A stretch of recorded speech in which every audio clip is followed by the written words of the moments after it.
மனிதர்கள் இல்ல நம்மளுடைய வாழ்க்கையுடைய நோக்கம்னு ஒரு மனிதன் உணர்ந்துட்டா, குறிப்பா ஒரு ஆண் உணர்ந்துட்டான்னு வச்சுக்கோங்களேன், அவனை விட சிறந்த ஒரு பலமுள்ள முஃமினா வாழ்றது யாராலையும் முடியாது.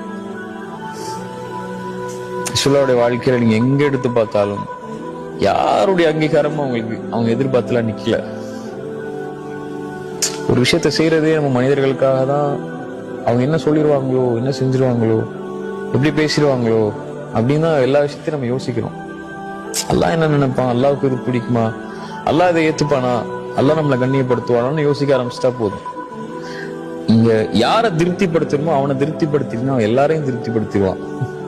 நீ அவனை திருப்திப்படுத்தாம இவனை திருப்திப்படுத்தணும், அவனை திருப்திப்படுத்தணும், அவரை நேர்த்துக்கணும், இவரை நேர்த்துக்கணும்னு போனீங்கன்னா கடைசி வரைக்கும் அல்லாஹ் திருப்தி அட மாட்டான். அவனை திருப்தி அடாம நீ யாரை திருப்திப்படுத்தியும் போதும் இல்லைல்ல, திருப்தி ஆகாது. மனிதனை திருப்திப்படுத்த முடியும்னு நினைக்கிறீங்க?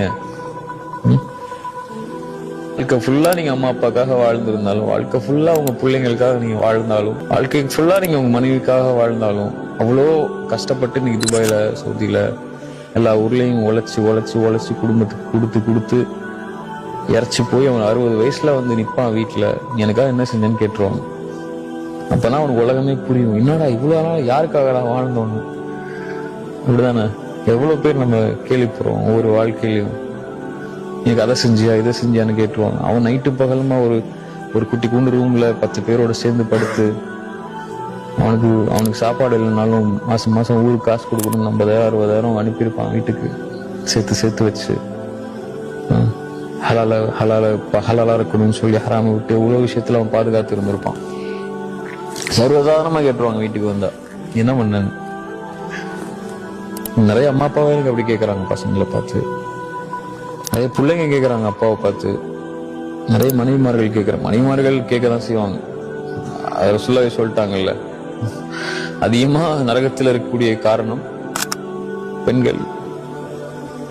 நன்றி இல்லாம இருக்கிறதுனாலதான். நன்றி மறக்கிறதுனா இது இல்ல, ஏமாத்துறது இல்ல, கணவனுக்கு மாறுபட்டு நடக்கிறதுனால இல்ல. அப்படி ரசூலுல்லாஹ் சொல்லல அந்த இடத்துல. எங்கேயும் ரசூலுல்லாஹ் சொன்ன விளக்கம், அவன் வாழ்க்கையே கொடுத்திருப்பான். ரசூலுல்லாஹ் தான் சொன்னாங்க இதே வார்த்தையை. அவன் எல்லாத்தையும் செஞ்சிருப்பான், கடைசியா நீ என்ன செஞ்சேன்னு கேட்பான்.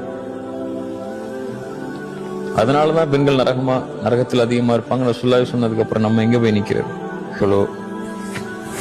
அங்கீகாரத்தை சொல்றேன். நம்ம கடமை கரெக்டா செய்யணுங்கிறது வேற, பட் ஆனா அங்கீகாரத்தை சொல்றேன். அவங்க ஏத்துக்கணுங்கிறதுக்காக செஞ்சீங்கன்னா கடைசி தோத்து போயிருவோம். எல்லாம் அப்படி பாக்குறீங்க, எங்கேயோ பட்டம் வந்து பேசுறான் அப்படிங்கிற மாதிரி. அப்படிலாம்